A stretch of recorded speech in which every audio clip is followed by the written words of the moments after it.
ரோஜா பூன்னா சினிமாவில் இருக்கிற ரோஜா பூன்னு நினச்சிக்க போகிறீங்க.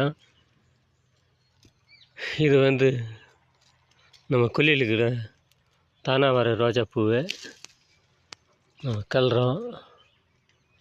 தானாக வர்றது பாரு நல்லா வருது. அது நம்ம பயிரேற்றினா இதில் நல்லா வருமா?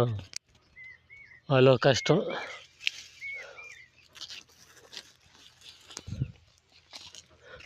இந்த கேவுரு கொல்லிக்கு நீ கட்ட வேலை தண்ணி கரண்ட்டு கூட 3:30 ஆஃப் ஆகிவிட்டு போகுது. நாளைக்குன்னா கட்டிக்கலாம்.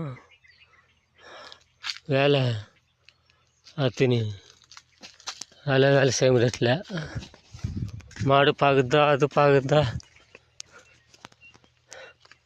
நம்ம ஒரு மாடு அங்கே பிடிச்சி வந்துக்கிறோம். பொட்டை கண்ணிக்கிட்டு போட்டுக்குது 3 நாள்.